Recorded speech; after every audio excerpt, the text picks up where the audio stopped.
Hey, how are you? 9 months to 100 kilometres. I am so grateful and pleased to report that it's been another positive week. 2 weeks in a row of positive activity, and I have stuck to the plan. I do have to admit a couple of things, and then I do have a challenge that I want to share. So I do have to admit that when things have been going well and I've been running, so a couple of times this week I meant to run 3 miles, and then once I meant to run 5 miles. When I was running the 3 miles, I thought about upping it to 5 miles.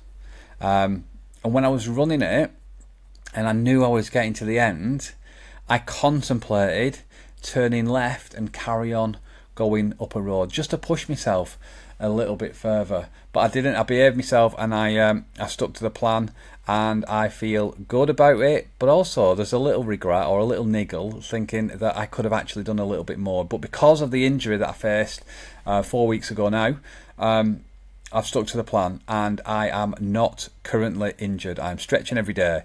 I am sticking to the plan. I am not overdoing it, but I am gradually building up. So that's quite important, I think.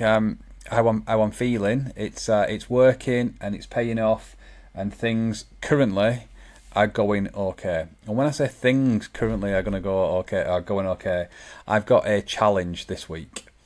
So it's been relatively straightforward. So I don't know if you know, or if you don't know, I work away, supporting business and leaders during the week, each and every week.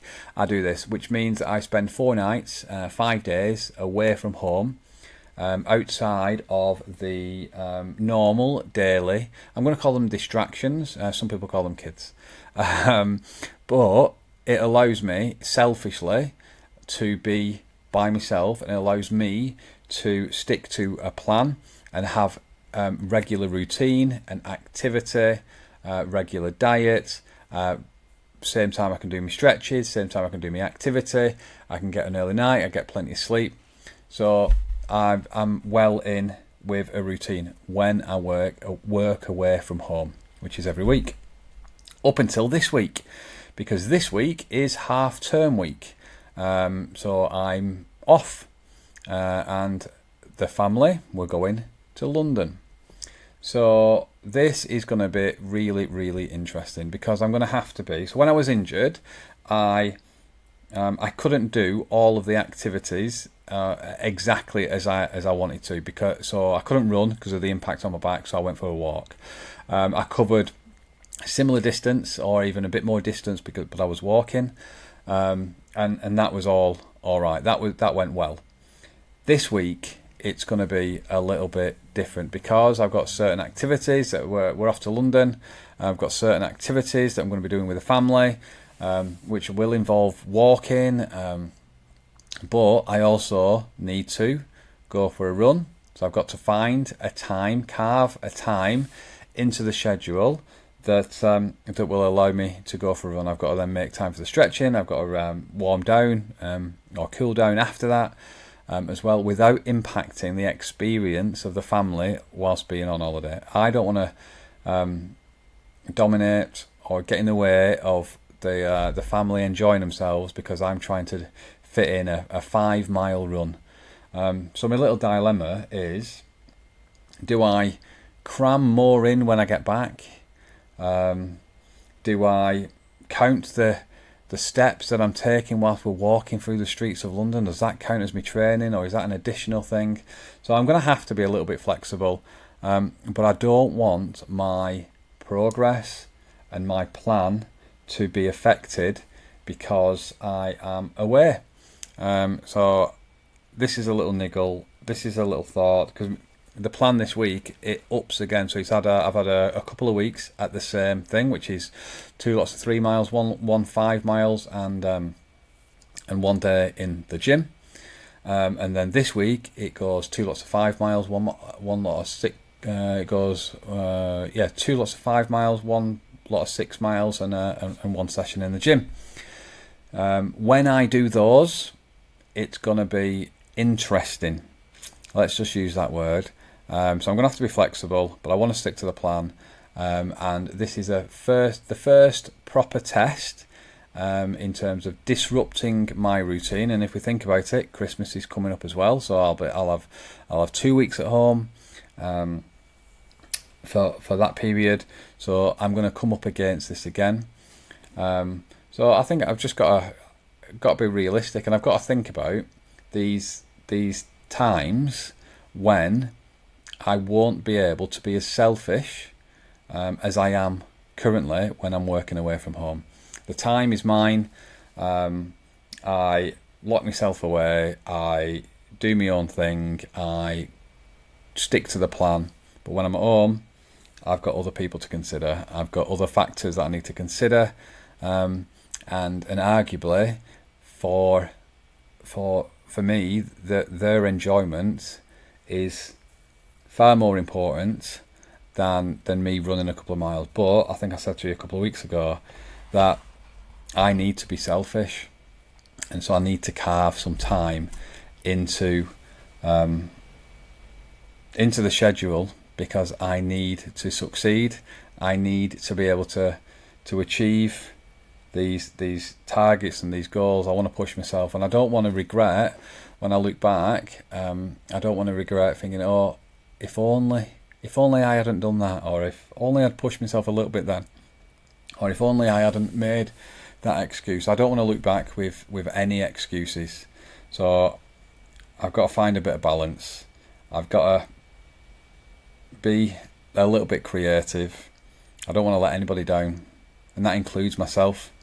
And normally I'm the first person that I let down, because my preference is always to try to ensure that everybody else is happy, everybody else has got what they want. But during doing this challenge, I have got to be selfish, and this is my first proper test of how selfish I can be, as a negative word. But in this context, I'm starting to believe that actually being selfish is actually enabling me to achieve the goal that I'm trying to achieve. And is it selfish to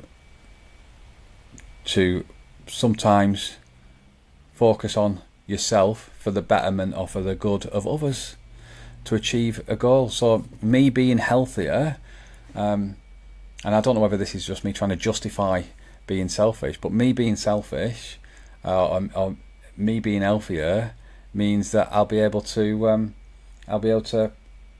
play with the kids more. I'll be able to do more things. I might even live longer. All of these things by focusing on myself and being selfish. So being selfish in this moment might allow me to be more selfless for longer. And I don't know whether that's me lying to myself or me trying to justify it.